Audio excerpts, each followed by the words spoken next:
चलिए बच्चे, so today we are starting with our new chapter, sale of goods act. ठीक है। अभी बच्चे ये नोट्स एडिटिंग में है, तो ये बड़ी गंदी राइटिंग में है और वो मेरी राइटिंग है। ठीक है। एडिटेड नोट्स आपको टाइप फॉर्म में मिलेंगे, बिल्कुल साफ सुथरे। ठीक है। बट फॉर द टाइमिंग मैंने सारे बच्चों के साथ शेयर कर दिए हैं, तो अगर यहाँ पे विजिबल नहीं है तो आप बच्चे प्लीज अपने फोन में जो है वो नोट्स ओपन कर लें बेटा। ठीक है। तो I am starting with your chapter, the sale of goods act. बहुत बड़ा चैप्टर नहीं है but yet important for everyone. CMA foundation, CA foundation, CMA inter, सबके लिए इंपॉर्टेंट है बेटा ये चैप्टर। M I clear? ठीक है। हरी, आप बच्चे पीछे अपने फोन, आप फोन है आपके पास? आपको मिल गए बेटा नोट्स? आपके फोन में ओपन कर लिए बच्चे? ओपन कर लो बेटा, बिकॉज आपको उतनी दूर से फिर दिखेगा नहीं। ठीक है। चलिए बच्चे, ध्यान से देखिए। सबसे पहला इंपॉर्टेंट पॉइंट, सर यहां पर क्या हो रही है? सेल। पहला वर्ड ही क्या है हमारे लॉ का? सेल। तो बच्चे सेल का मतलब क्या है? Transfer of ownership. सब बच्चे मेरी एक बात एग्री करें। मनप्रीत जी आए बेटा, फ्रेम में आए। तो सर ये लॉ तब एप्लीकेबल हो, सारे बच्चे ध्यान से सुनिए, ये लॉ तब एप्लीकेबल होगा when there is transfer of ownership. You guys got me? मेरी बात समझ आ रही है आप बच्चों को? ठीक है बेटा। नेक्स्ट देखिए, sir sale of goods act, इसका पर्पस क्या है बेटा? What is its purpose? This act will teach us, जिसको विजिबल नहीं है वो नोट्स में चेक करें। This act will teach us how ownership of goods is transferred legally.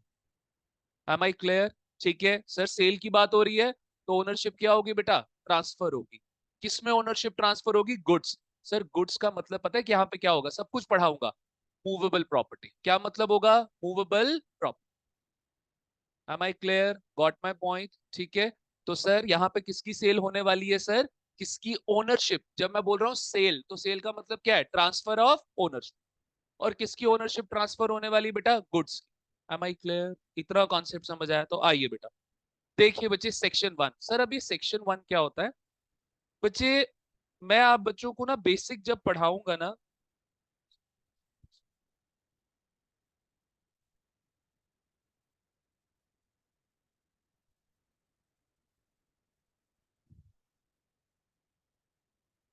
आइए, तो बच्चे जब मैं आपको ये समझाऊंगा ना बेटा, ठीक है, तो वहां पर मैं आपको बताऊंगा कि why the word section is used. अभी फॉर द टाइमिंग आप सिर्फ इतना समझ लीजिए, जिन बच्चों ने मेरे साथ बेसिक नहीं किया हुआ, हरी फोकस कर, जिन बच्चों ने मेरे साथ बेसिक्स नहीं किया हुआ बेटा, यहाँ पे सेक्शन का मतलब क्या है सर? कि हम पूरे लॉ को पार्ट्स में डिवाइड कर देते हैं। किस में डिवाइड कर देते हैं? पार्ट्स। और यहाँ पे लीगली सर, लीगल लैंग्वेज में इन पार्ट्स को क्या बोला जाता है? सेक्शन। Am I clear? ठीक है। अब बच्चे यहाँ पर सेक्शंस जो है आपकी नंबर्स में डिवाइडेड है बेटा। तो आपका न्यूमेरिकली जो पहला आया बच्चे, वो क्या आया? Section one. Am I clear? बात समझ आई कि नहीं समझ आई? ठीक है। चलिए आइए बेटा, तो देखिए बच्चे सेक्शन वन हर एक एक्ट की, हर एक लॉ की, सेक्शन वन क्या बात करती है बेटा? उसका नाम क्या? Short title. तो उसका शॉर्ट टाइटल क्या है बेटा? Sale of goods act 1930। Am I clear? दूसरी ये बात करती है बेटा एक्सटेंट के बारे में।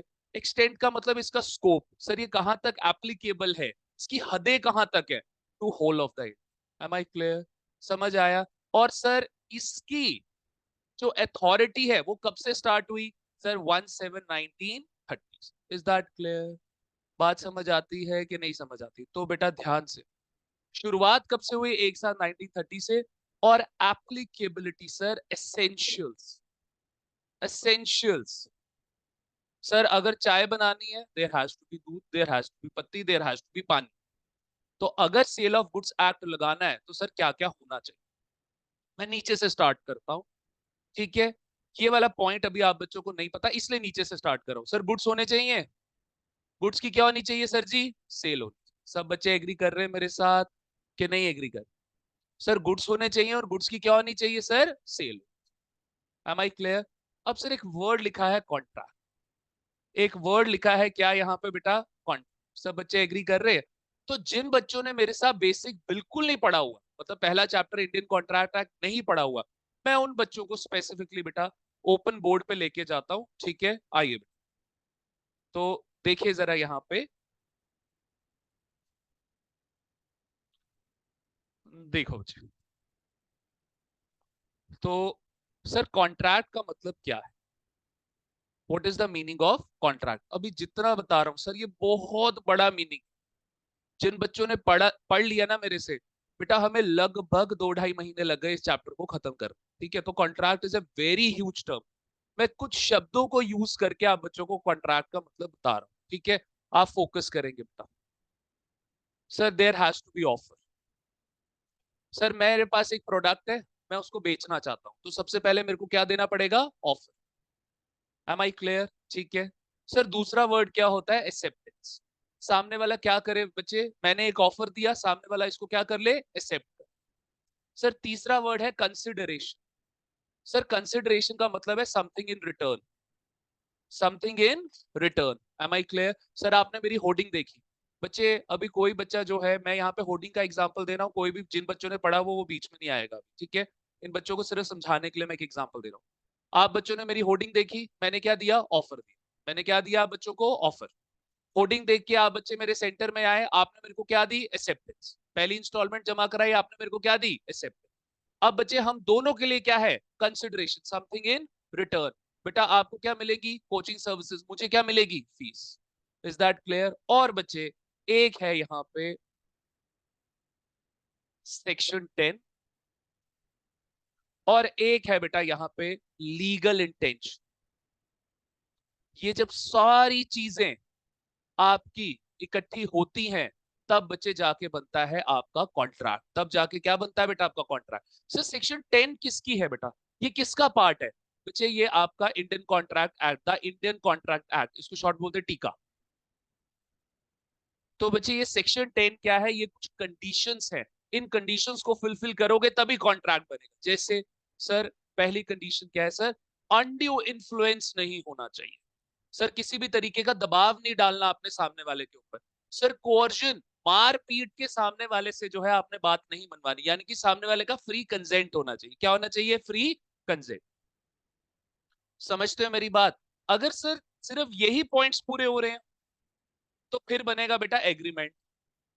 फिर क्या बनेगा बेटा जी? एग्रीमेंट। लेकिन सर सेक्शन 10 में जो जो कंडीशंस है अभी जानने की जरूरत नहीं, छोटा सा मैंने बस आपको एक ग्लिम्स दिया। अगर सेक्शन 10 की कंडीशंस भी पूरी हो रही हैं, तो फिर सर आप एक स्टेप और आगे बढ़ गए। और सर अगर लीगल इंटेंशन है, सर लीगल इंटेंशन क्या है कि पार्टीज ने ये सोचा हुआ था कि सर अगर आप कल को हमारा सिलेबस टाइमली कंप्लीट नहीं करोगे ना, आपको कोर्ट ले जाएंगे सर, आपके अगेंस्ट क्या कर देंगे? केस कर देंगे।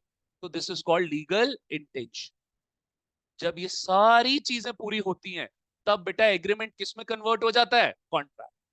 मेरी बात समझ आती है कि नहीं समझ आती? तो बेटा जब आप सेल ऑफ गुड्स करोगे, तो भी सर क्या इस्टेब्लिश हो रहा है दो पार्टीज में? कॉन्ट्रैक्ट ही तो इस्टेब्लिश हो रहा है। तो इसको बोलते हैं contract of sale of goods. समझ आती है कि नहीं? तो बेटा कॉन्ट्रैक्ट की जो बातें हैं, वो तो आपने पिछले चैप्टर में मेरे साथ पढ़ी है, और जिन बच्चों ने नहीं पढ़ी, मैंने उसको थोड़ा सा, क्योंकि इतना ही सिर्फ एप्लीकेबल होता है कॉन्ट्रैक्ट एक्ट का, बाकी कोई चीजें एप्लीकेबल नहीं। Am I clear? अब सुनो सर, एक डिफरेंस बता रहा हूं बेटा, एक डिफरेंस बता रहा हूं बड़े ध्यान से, मैंने आपके ये नोट्स में भी ये डिफरेंस डाला हुआ है बेटा। सर ये जो टीका है the Indian contract act, sir ये है जर्नल कॉन्ट्रैक्ट। ये क्या है सर? Journal contract. सर मतलब बेटा किसी भी टाइप का कॉन्ट्रैक्ट बना लो, किसी भी टाइप का कॉन्ट्रैक्ट बना लो, क्या लगेगा? The Indian contract act. लेकिन sir sale of goods act कब लगेगा? जब सर जर्नल कॉन्ट्रैक्ट होगा। नहीं सर, क्या होगा? Specific contract. और सर स्पेसिफिक कॉन्ट्रैक्ट का मतलब क्या है कि सर सेल ऑफ गुड्स वाला कॉन्ट्रैक्ट कब लगेगा? जब बच्चे बातें किसकी हो रही हैं? Goods. Am I clear? So in short, in short, अगर इमूवेबल प्रॉपर्टी का कॉन्ट्रैक्ट है, अगर इमूवेबल प्रॉपर्टी का कॉन्ट्रैक्ट है, फिर क्या लगेगा बेटा? आपका द इंडियन कॉन्ट्रैक्ट एक्ट। लेकिन सर अगर मूवेबल प्रॉपर्टी का कॉन्ट्रैक्ट है, तो फिर क्या लग जाएगा बेटा? Sale of goods. Am I clear? बात समझे कि नहीं समझे? प्लीज बच्चे ये बेसिक अपना बना के चलिए, बिकॉज लॉ जो है वो आखिर तक चल रहा है। और जब आप काम भी करोगे कॉर्पोरेट में, कहीं ना कहीं जगह, although you people are CA, although you people are CMA, आपका लीगल काम नहीं है, लेकिन हो सकता है कभी ना कभी कोई डॉक्यूमेंट आपके जो है आपको उसके साथ डील करने का चांस मिल जाए। Am I clear? ठीक है बेटा, चलिए तो आइए बेटा, लेट्स कम बैक। तो सर अब आई होप आप इस टर्म के साथ कंफर्टेबल होते हैं सर। कॉन्ट्रैक्ट का मतलब क्या है? There has to be offer, there has to be acceptance, there has to be consideration, there has to be fulfilment of section 10 conditions plus legal intention of the party. लेकिन sir ध्यान से अब देखो, आगे देखो, आप देखो ये जो मैंने चीजें समझाई है सारा मैंने लिखा हुआ बेटा। देखो, द इंडियन कॉन्ट्रैक्ट एक्ट, जिन जिन बच्चों को विजिबल नहीं है प्लीज अपने फोन पे देख लें। The Indian Contract Act 1872 will apply because there is contract. Provisions of the Indian contract are journal provisions because they apply in case of every contract. तो sir ध्यान से, अब मेरा आप बच्चों से एक सवाल है, मैं अर्जुन से पूछता हूँ। अर्जुन, अगर बच्चे कॉन्ट्रैक्ट आपका इस्टेब्लिश हो रहा है regarding sale of goods, contract establish हो रहा है रिगार्डिंग सेल ऑफ गुड्स, तो कौन कौन सा लॉ लगेगा? सिर्फ सेल ऑफ गुड्स एक्ट? दोनों लगेंगे, बिकॉज कॉन्ट्रैक्ट की वजह से इंडियन कॉन्ट्रैक्ट एक्ट लगेगा, और क्योंकि यहाँ पे सब्जेक्ट मैटर क्या है? गुड्स, तो उसकी वजह से दोनों आपके एक्ट्स क्या हो जाएंगे? अप्लाई। क्यों? द इंडियन कॉन्ट्रैक्ट एक्ट क्या है बेटा आपका? जर्नल प्रिंसिपल है। क्या है बेटा? जर्नल प्रिंसिपल है, जर्नल लॉ है, वो तो अप्लाई होना ही होना। लॉ कॉन्ट्रैक्ट आ गया, इंडियन कॉन्ट्रैक्ट एक्ट भी आ गया। Is that clear?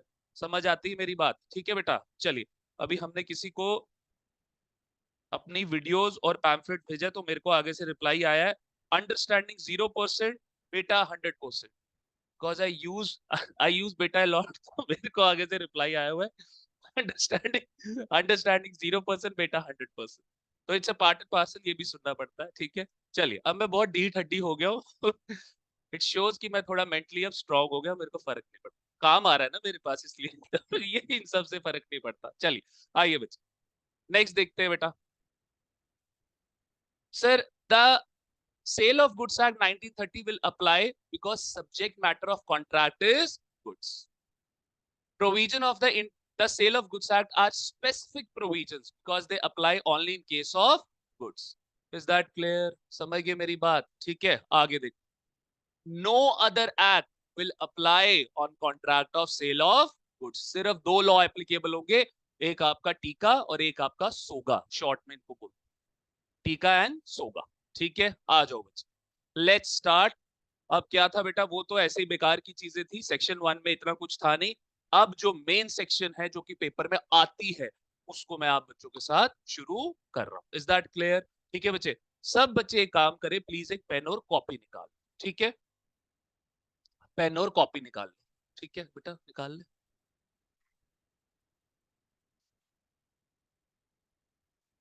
पेन और कॉपी निकालेंगे आप बच्चे।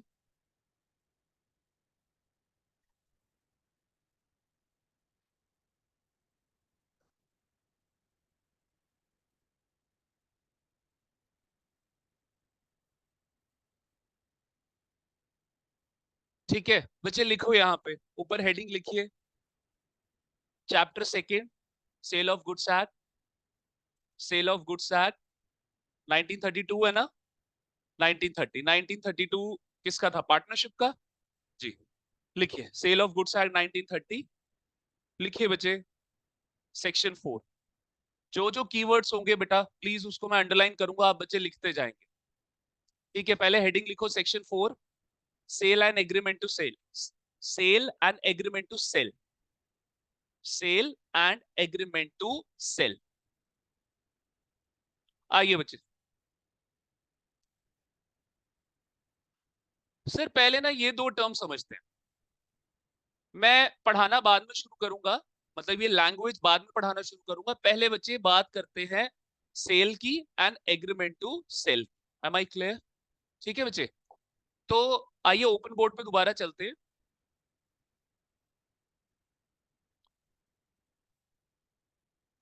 ये देखो बेटा, ये है अश्विन सर। अश्विन सर ने ऑफर दिया, ऑफर टू सेल दिया, किसका? कार का। अब कार की बात आती है तो क्रिश जो है, गाड़ियों से रिलेटेड हमेशा मेरे को क्रिश का एग्जांपल आता है, तो क्रिश जी इधर आ गए। Am I clear? ठीक है, मैंने ऑफर टू सेल दिया क्रिश को, ठीक है, क्रिश को स्कॉडा की गाड़ियां पसंद थी, क्रिश ने बोला ठीक है sir, done. Am I clear? Done. Krish ने मेरे को पैसे दिए, मेरे से क्रिश ने क्या ले लिया? पोजेशन ले लिया। This is called sale. This is called sale. Immediate transfer of ownership. Immediate transfer of ownership. सब बच्चे एग्री कर रहे हैं मेरे साथ? Hari, is that clear? ठीक है, immediate transfer of ownership. Sir दूसरा क्या है बेटा?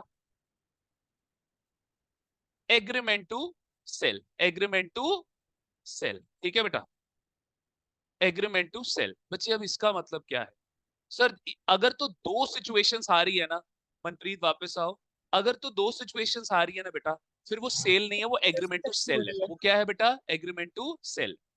कृष्ण ने बोला सर मेरी ना एक पेमेंट आनी है 1 हफ्ते के अंदर। कृष्ण ने मेरे को बोला मेरी एक पेमेंट आनी है हफ्ते के अंदर, ठीक है, तो कहता सर अभी नहीं मैं खरीदूंगा, 1 हफ्ते के अंदर खरीदूंगा, ठीक है। जहां बच्चे फ्यूचर टाइम की बात आ जाती है ना, जहां पे क्या आ जाती है? फ्यूचर टाइम की बात आ जाती है। अब कृष्ण ने मेरे को बोला सर सर मेरी बात सुनो, किसी और को मत बेच देना, किसी और को मत बेच देना। तो मैंने कृष्ण को बोला कृष्ण यार एक काम करते हैं यार, शादी, पता है शादी तो ठीक है, शादी में एक कॉन्सेप्ट होता है रोका, होता है ना कि हाँ भाई अब क्या हो गए? बाउंड हो गए। तो यहाँ पे मैंने कृष्ण को क्या कर लिया? बाउंड हो गया। कृष्ण ने कमिट कर दिया कि हाँ सर आप अपनी गाड़ी किसी को बेचना मत। तो कृष्ण और मेरे बीच अभी बेटा कॉन्ट्रैक्ट ऑफ सेल नहीं बना, क्या बना? Agreement to sale. मेरी बात समझ आती है सारे बच्चों को कि नहीं समझ आती? सर दूसरी सिचुएशन, कृष्ण ने बोला सर एक काम करो, 3 दिन मैं गाड़ी अपने पास रखूंगा, 3 दिन मैं गाड़ी अपने पास रखूंगा, 3 दिन चलाऊंगा, गाड़ी की सिचुएशन देखूंगा, अगर, सर वर्ड क्या यूज हुआ? अगर, यानी कि कंडीशन रख दी कृष्ण, अगर गाड़ी ने मेरे को इन 3 दिन में कोई प्रॉब्लम मेरे को अराइज नहीं हुई, तो सर मैं क्या करूंगा? गाड़ी आपसे खरीद लूंगा। सर अगर फ्यूचर टाइम की बात आ जाए या कोई कंडीशन की बात आ जाए, तो सर क्या इमीडिएट सेल होगी? क्या इमीडिएट ट्रांसफर होगा? नहीं होगा। सर क्या इस्टेब्लिश होगा? Agreement to sale. समझ आता है कि नहीं? प्रैक्टिकल एग्जांपल से समझ आ गया? आ जाओ वापस, आइए बेटा अब पढ़ते हैं दोबारा से, देखना जरा। A contract of sale of goods. अच्छा चलो बच्चे लिखो फटाफट, लिखो फटाफट, वहां से सेल में लिखो, चार्ट बनाओ फटाफट ये वाला, जल्दी बनाओ सारे बच्चे चार्ट ये वाला। सर एग्रीमेंट टू सेल कब होता है?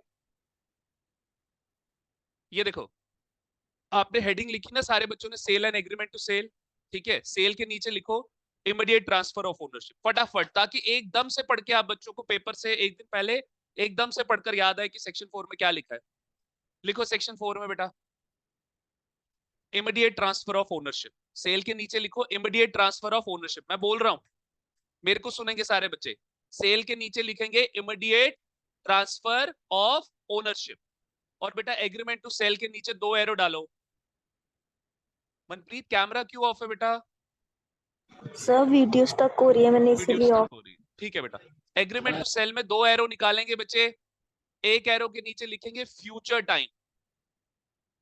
सर फ्यूचर टाइम का मतलब ब्रैकेट में डाल दो sale in future, sale in future. और बेटा दूसरे एरो के नीचे लिखो फुलफिलमेंट ऑफ कंडीशन, दूसरे एरो के नीचे लिखो फुलफिलमेंट ऑफ कंडीशन। सर समझ आता है? अगर ये दो चीजें हैं तो क्या बनेगा? Agreement to sale. Is that clear और नॉट क्लियर? ठीक है चलो आगे बढ़े, आ जाओ अब फटाफट लैंग्वेज पढ़ लेते हैं, अब कुछ भी मुश्किल नहीं, हमने इस सेक्शन को अब ऑलमोस्ट खत्म कर लिया। अच्छा इधर देखना बेटा जरा, सर ये 1 क्या है? सर 4 है, फिर ये 1 है, जो नए बच्चे हैं सर इसका मतलब है सब सेक्शन। सर जो चीजें सेक्शन में वो ना लिख पाए और अभी भी उनको सेक्शन उन्होंने कंप्लीट कर दी, ठीक है, उनको लगा ओ हो यार अब कुछ और चीजें भी रहती हैं, तो सर उनको कहां पे वो लिखेंगे? Sub section. सर क्या पेपर में लिखनी जरूरी है सब सेक्शन? ना। Am I clear? आप बच्चों के सर फाइनल लेवल में भी सब सेक्शन लिखने की जरूरत नहीं है, ये काम होते हैं अगर आप एलएलबी कर रहे हो, अगर आप सीएस कर रहे हो, फिर आपसे एक्सपेक्ट किया जाए। Am I clear? हमसे पेपर में बोला गया था साफ साफ sir ji section number, sub section number और कुछ और भी चीजें होती है, प्रोविजन, सब कुछ एज इट इज लिख के आना है, बिकॉज हमारा लॉ ओरिएंटेड पेपर होता था। आपका आपसे वो चीजें एक्सपेक्ट नहीं करी।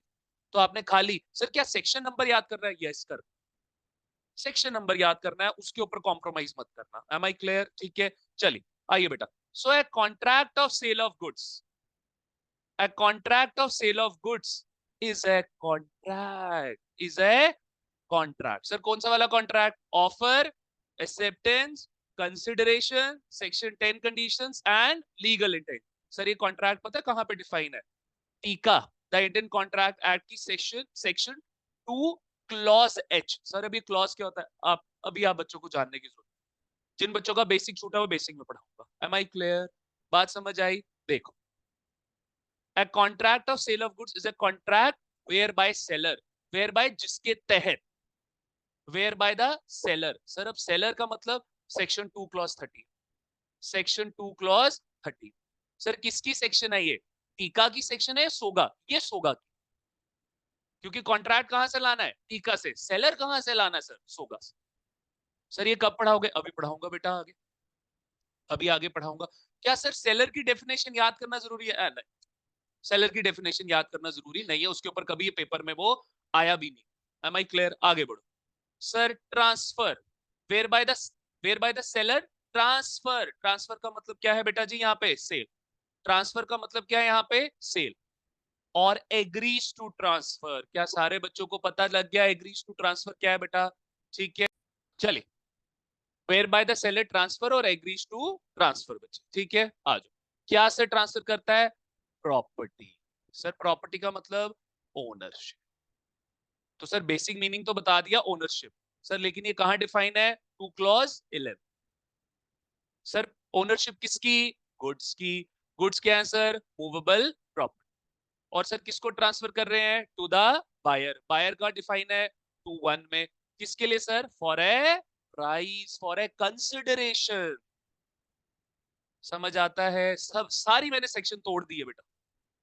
बेयर एक्ट में पूरी ये 2-3 लाइनें लिखी हुई थी, मैंने पूरी ब्रेक कर दी बेटा।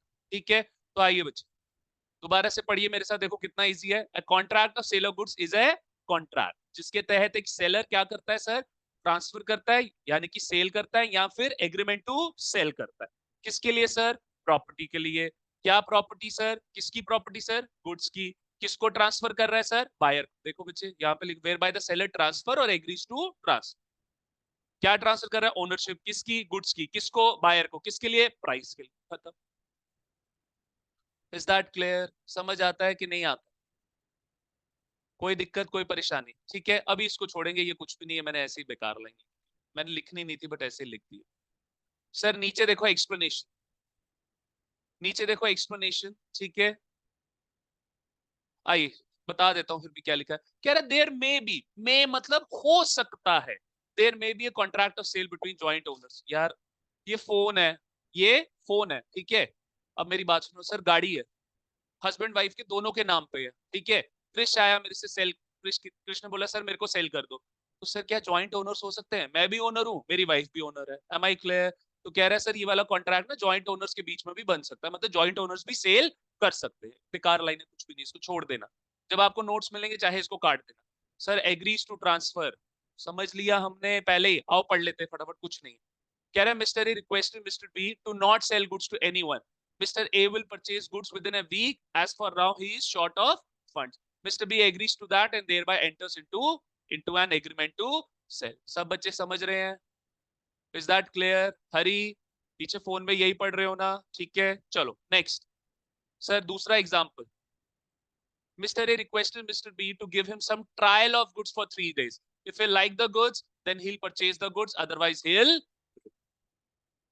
या तो फ्यूचर टाइम या तो कंडीशन रख दी उसने, condition for sale. Am I clear? Mr. B, C point बिल्कुल सेम है। Mr. B agrees to that and thereby enters into an agreement to sell. Am I clear?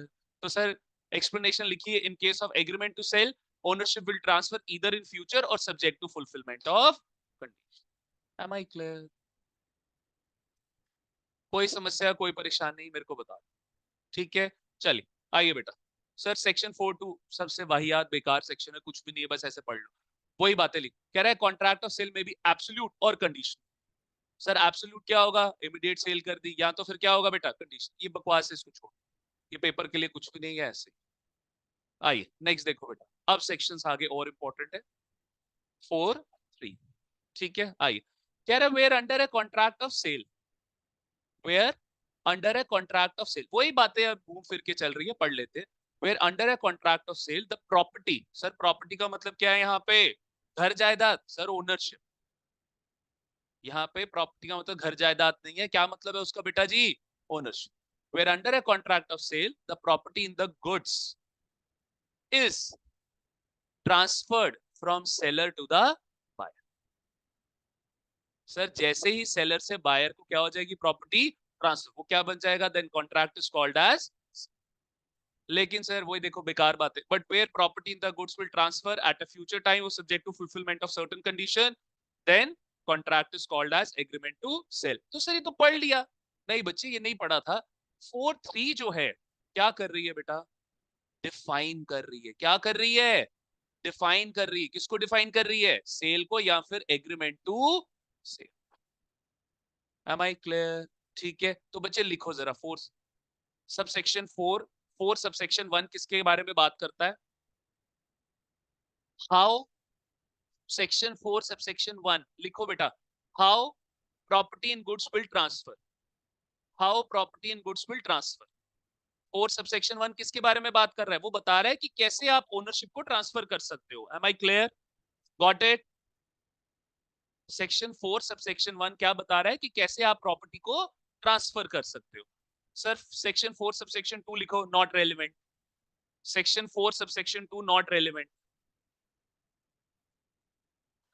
जबकि बेटा 4 सबसेक्शन 3, 4 सबसेक्शन 3 किसको बता रहा है, सर ये डिफाइन कर रहा है, define sale and agreement to sell. Sir पता भी तो होना चाहिए ना, सेक्शन पढ़ने से पहले ही पता चल जाएगा कि इसमें क्या पढ़ने वाले हो आप बच्चे। एग्री कर रहे हो मेरे साथ, ठीक है बेटा, चलो आगे बढ़ेंगे, आगे बढ़ेंगे, बस खत्म होने वाला है ये वाला हमारा। आइए बच्चे, तो देखो कंक्लूजन क्या है, contract of sale of goods, ध्यान से, अब ध्यान से ये कंक्लूजन समझो। तो सर एक contract of sale of goods sale भी हो सकता है, साथ ही साथ एग्रीमेंट टू सेल भी हो सकता है। एम आई क्लियर, समझ आती है बात कि नहीं आती, बनाओ ये, बनाओ ये कंक्लूजन बनाओ अपने नोट्स में, शॉर्ट नोट्स में, ठीक है। सेक्शन 4 सब सेक्शन 3 की लिखो नीचे conclusion, a contract of sale of goods can be sale, a contract of sale of goods can be sale or agreement to sell.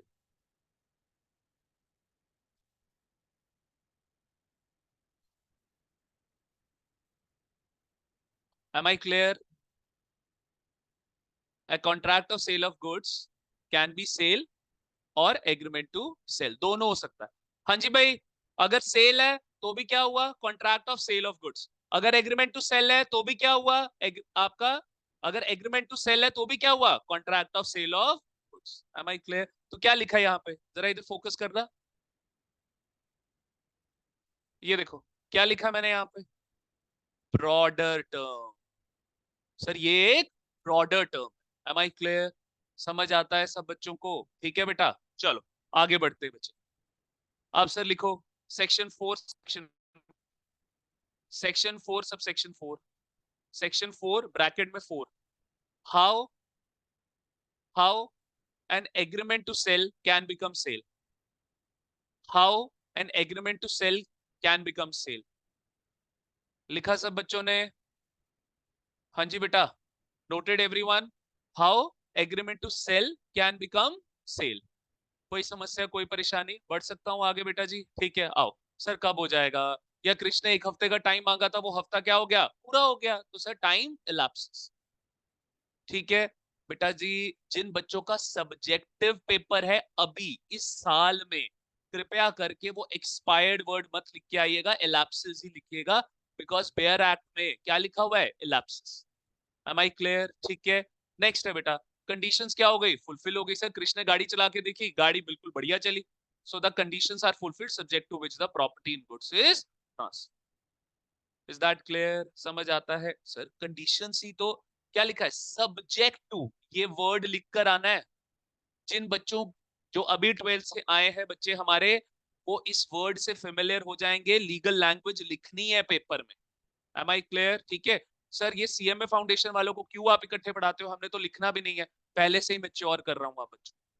M I clear? इस साल आप बच्चों को लिखना नहीं है पेपर में, बट अगले साल से तो लिखना है ना, तो अभी से आप बच्चों को इन वर्ड्स के साथ क्या करा रहा हूँ, फेमिलियर कर रहा हूँ। Am I clear? ठीक है, सब्जेक्ट टू, जिनकी वजह से कंडीशन फुलफिल हो गई और उन कंडीशंस की वजह से subject to which the property in goods is transfer. तो बेटा कंक्लूजन लिखी है मैंने सेक्शन 4 की। आइए बेटा, सेक्शन 1 में क्या है बेटा, definition of contract of sale of goods. Section 3 में क्या है, sale versus agreement to sell. Section 4 क्या है, when agreement to sell, when agreement to sell becomes sale. Am I clear? सब कुछ नोट्स में आप बच्चों के लिए लिखता हूं मैं। ठीक है, फिर सर हमें क्यों लिखा रहे हो, ताकि आप बच्चे सो ना जाओ। ठीक है, मेरे को लॉ की क्लास में ये भी एक डर होता है। ठीक है, आइए बेटा नेक्स्ट आइए बच्चे, तो याद करिए सेक्शन 4 में मैंने ब्रैकेट में लिखा था ना, सेलर लिखा था, बायर लिखा था, प्राइस लिखा था, ये सब तीनों चीजें अब ये भी पढ़ लेते हैं। सर क्या पेपर के लिए रेलेवेंट ना, एक बार ही पढ़ लेना, इसकी सेक्शन भी मत याद करना। सर सेलर कौन है, seller means a person who sells और agree to sell goods. Sir या तो मैं सेल कर रहा हूं या तो एग्री कर रहा हूं, हाँ हाँ भाई सेल कर दूंगा तेरे को, चिंता मत। सर बायर का मतलब ये ऐसे बकवास है यार, 2 मिनट पढ़ना है बस, फॉर्मेलिटी है। Buyer means a person who buys or agrees to buy goods. हाँ हाँ सर चिंता मत करो, मैं आपसे बाय कर लूंगा, मैं आपसे बाय कर रहा हूं या मैं फ्यूचर में आपसे बाय कर लूंगा। Am I clear? समझ आया? आइए बच्चे, प्रॉपर्टी। नेक्स्ट क्या आ गया आपका, प्रॉपर्टी। प्रॉपर्टी माने ownership. Sir property means the journal property. बड़े ध्यान से, बड़े ध्यान से सर, दो वर्ड्स यहाँ पे यूज है, देखना जरा, फोकस करना इन दो वर्ड्स पे। एक है बेटा जर्नल। सर क्या ये डेफिनेशन इंपॉर्टेंट है? यस, लिखो बेटा ये, लिखो ये। नेक्स्ट लिखो सेक्शन 2, सेक्शन 2 ब्रैकेट 11, इसको बोलते हैं क्लॉज। ये सब सेक्शन नहीं है, क्लॉज है। क्यों क्लॉज है, कब सब सेक्शन आता है, कब क्लॉज आता है, सब सिखाऊंगा। बाकी जिन बच्चों को बताया हुआ है, बेसिक पढ़ा हुआ है, बाकी जिन बच्चों ने मेरे साथ,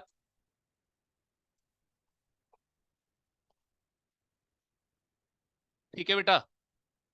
तो sir property means the journal property in goods and not merely A special property. ये नहीं लिखना, ये नहीं लिखना, ये नहीं लिखना, ये तो रीड आउट करा रहा हूं। Property means the journal property in goods and not merely A special property. Sir special property का मतलब देखो क्या है। सर जर्नल प्रॉपर्टी का मतलब है ओनरशिप। भाई प्रॉपर्टी का मतलब यहाँ पे ओनरशिप है, स्पेशल प्रॉपर्टी नहीं है। स्पेशल प्रॉपर्टी माने पोजेशन, स्पेशल प्रॉपर्टी माने पोजेशन। सर पोजेशन नहीं देना, पोजेशन नहीं ट्रांसफर करना, पोजेशन के साथ साथ ओनरशिप भी ट्रांसफर करनी है। Am I clear? Important call, मैं अंडरस्टैंड करता हूँ।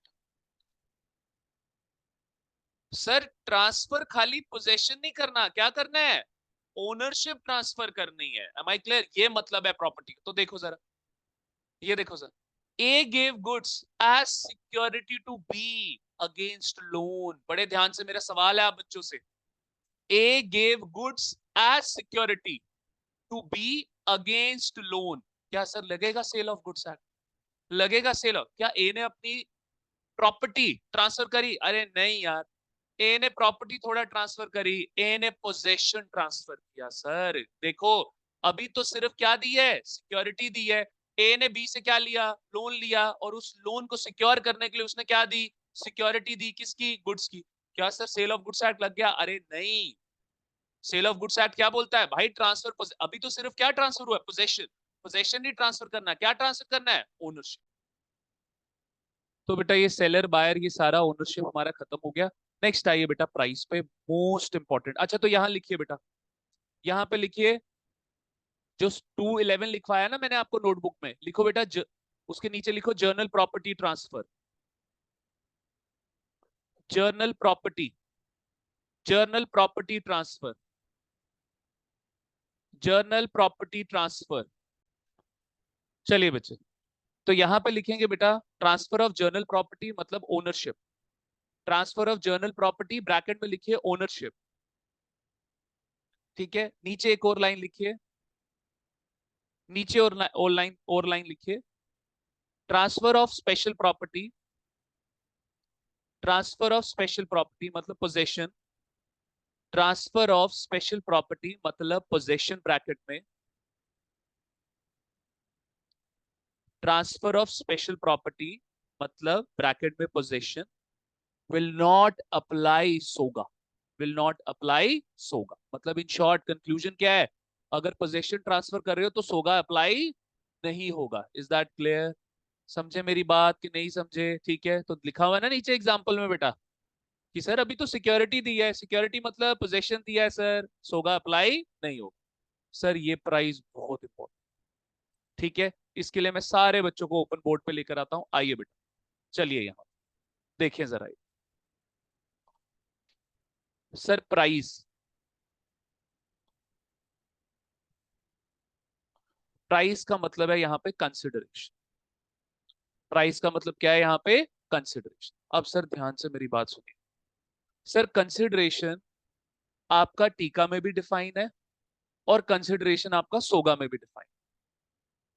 टीका में ये वर्ड सीधा यूज करता है कंसिडरेशन, सोगा में ये वर्ड यूज करता है प्राइस। M I clear? बहुत ध्यान से समझिएगा, बड़ा इंपॉर्टेंट पॉइंट है बेटा, ठीक है। सुनिए बेटा, सर टीका क्या बोलता है? कंसिडरेशन का मतलब क्या है? Something in return, something in return. भाई तू कुछ भी दे दे, something in return. Am I clear? ठीक है बच्चे, मैंने अर्जुन को पढ़ाया, अर्जुन ने बोला सर फीस कितनी है, मैंने बोला 30,000। तो उसने बोला सर आपको फोन चाहिए ना, आपको फोन चाहिए। मैंने कहा हाँ अर्जुन यार मेरे को फोन चाहिए। अर्जुन बोले चलो सर, चलो शोरूम, मैं आपको 30,000 का क्या ले देता हूँ? फोन। समथिंग इन रिटर्न, कुछ भी दे दो भाई। यानी कि सर क्या ये एक तरीके से बार्टर सिस्टम नहीं लग रहा? याद करो बचपन में पढ़ते हैं बार्टर सिस्टम। भाई तू मेरे को जूते देते, मैं तेरे को गेहूं दे दूंगा, वीट दे दूंगा, ठीक है। तो टीका के हिसाब से कंसिडरेशन क्या है? Something in return. सोगा के हिसाब से कंसिडरेशन क्या है बेटा? Money form.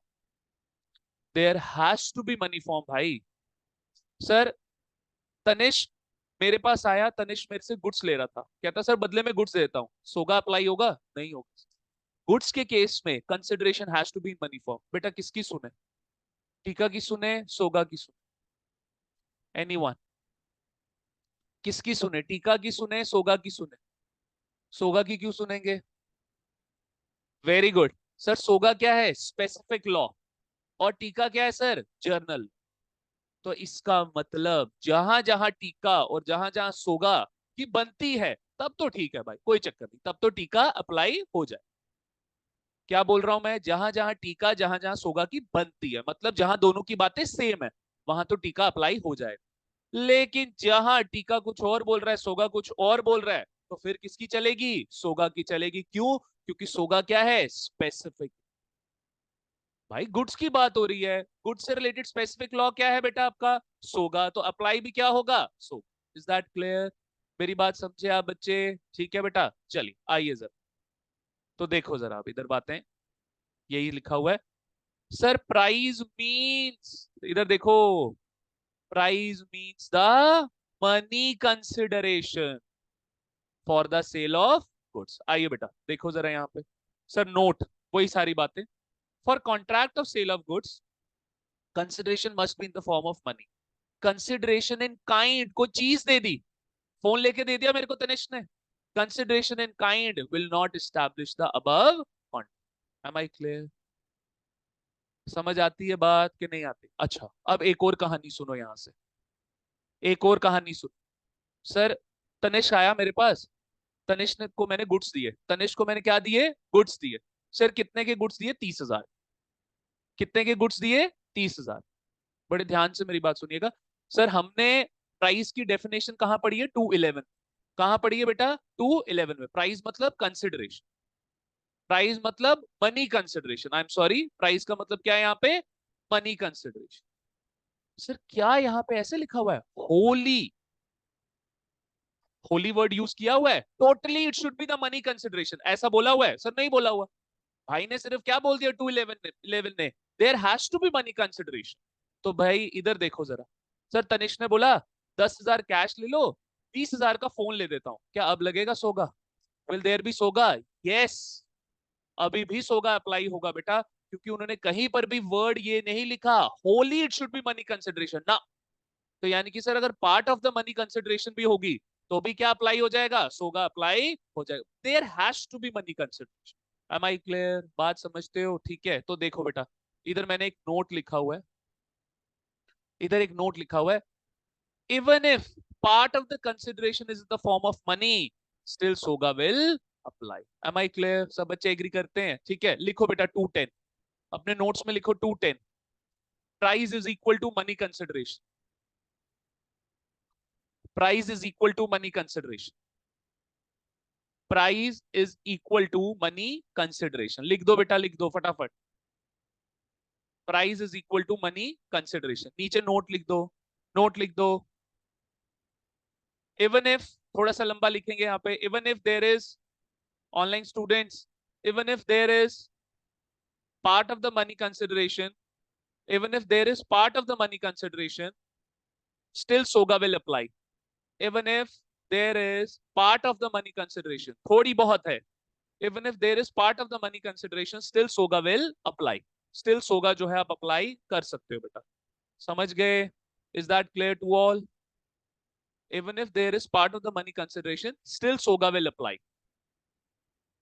Got it बेटा? कोई समस्या, कोई परेशानी? ठीक है, ये देखो बेटा, सर जो चीजें मैंने समझाई, application of Indian contract act. Sir Indian contract act कब अप्लाई होगा?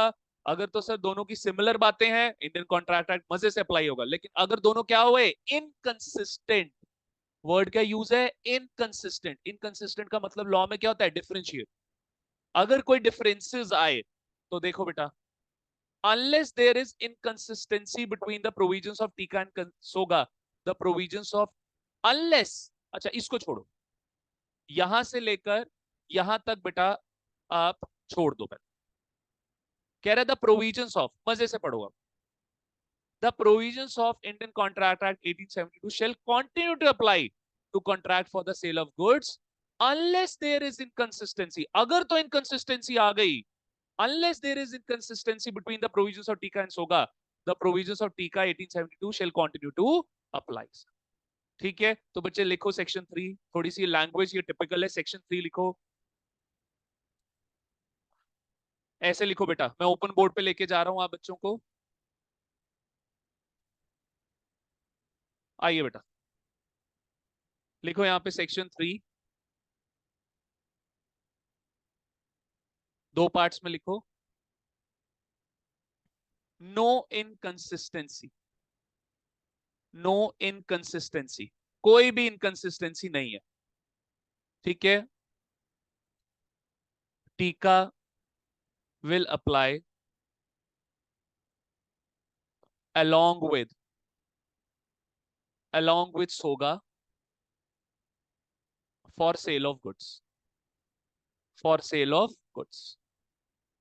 मेरी बात समझ रहे हो? टीका अप्लाई हो जाएगा किसके साथ, सोगा के साथ, किसके लिए, सेल ऑफ गुड्स के लिए। सर लेकिन अगर इनकंसिस्टेंसी आ गई,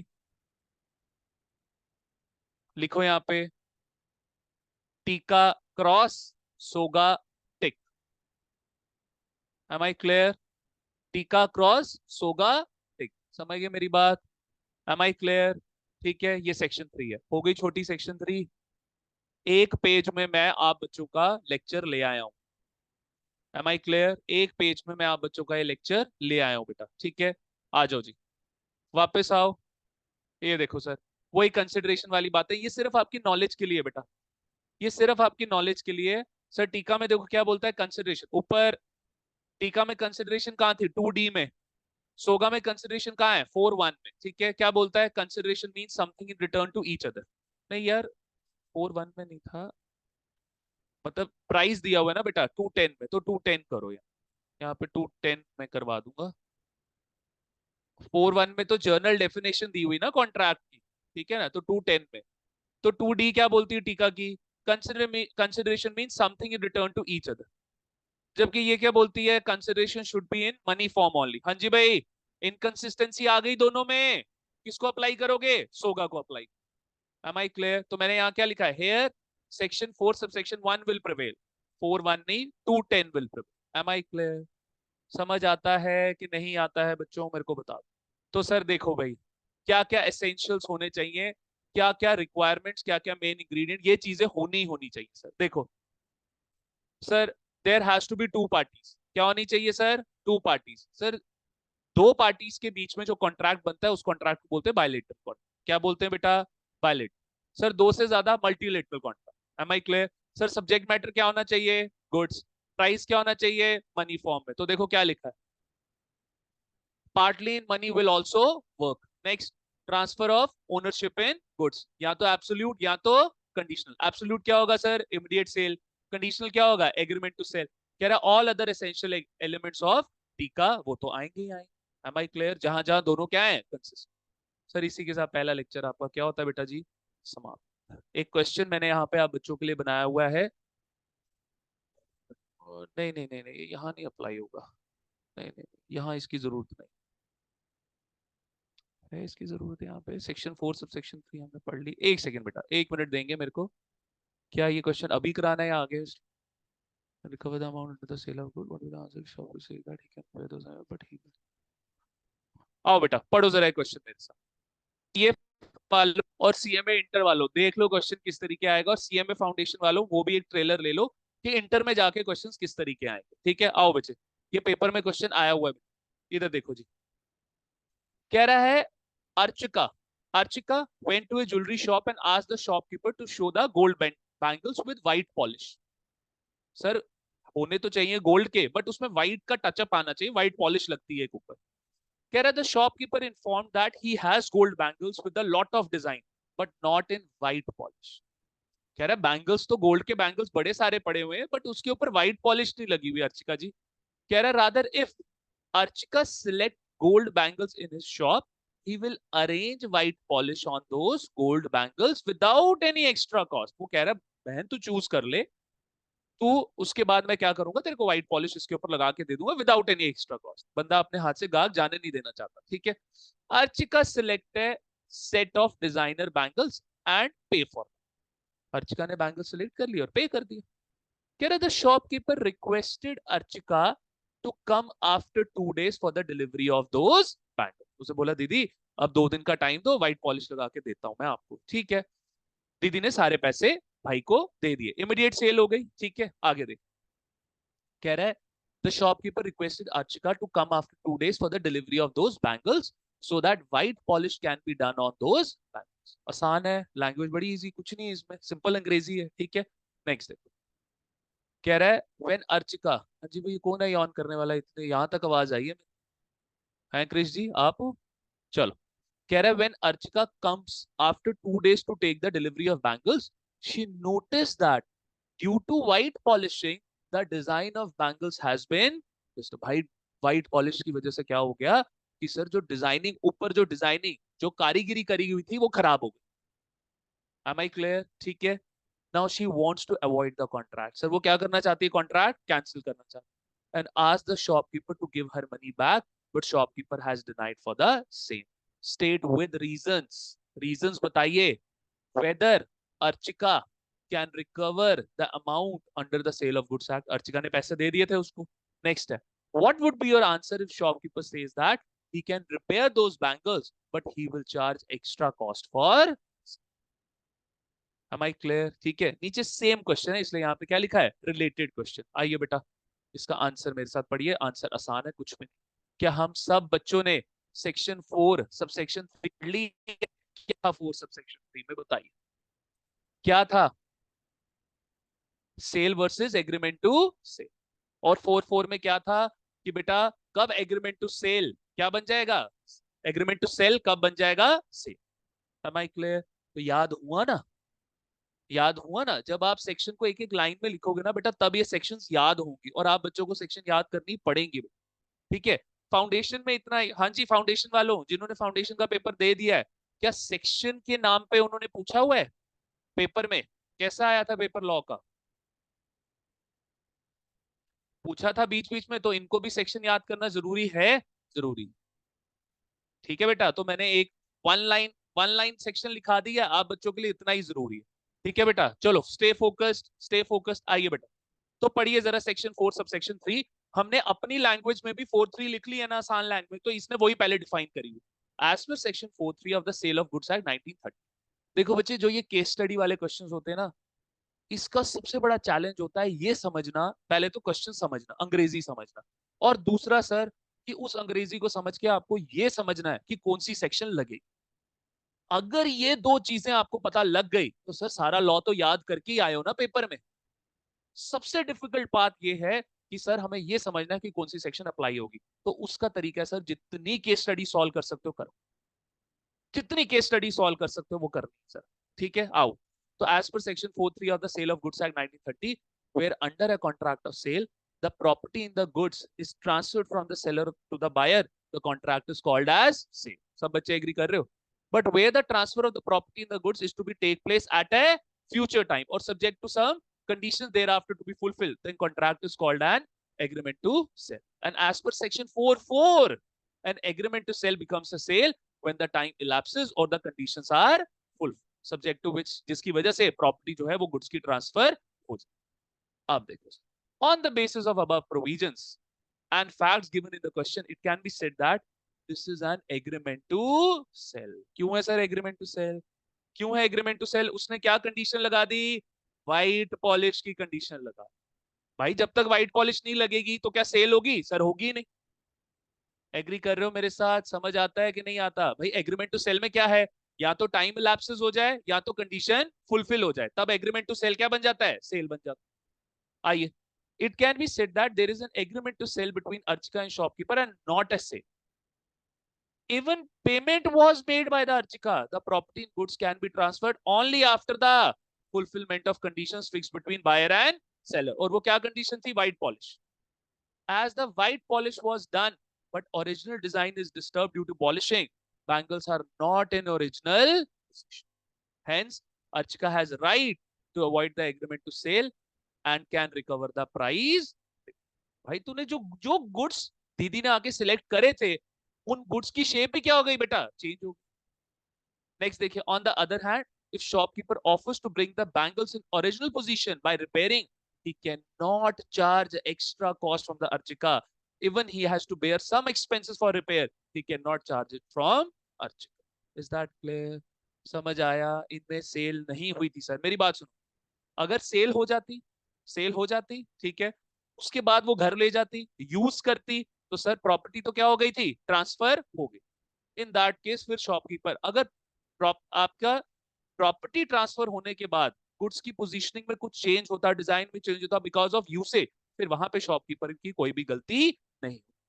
बट यहाँ पे शॉपकीपर की ही गलती है। वाइल भाई अगर तेरे को ये तो तू एक्सपर्ट है, तेरे को पता होना चाहिए कि अगर तू ऊपर से व्हाइट पॉलिश लगाएगा तो जो डिजाइन बैंगल्स के ऊपर बना हुआ वो क्या हो जाएगा? खराब हो जाएगा। इसमें अर्चिका की क्या गलती? Is that clear? समझ आया? तो इस तरीके के क्वेश्चंस आपके पेपर में आते हैं। Am I clear? Got it? इसी के साथ हमारा पहला लेक्चर क्या होता है बेटा जी? समाप्त होता है। Let's have a break of 10 minutes, तब हम उसके बाद लेक्चर 2 शुरू करेंगे। ठीक है बेटा?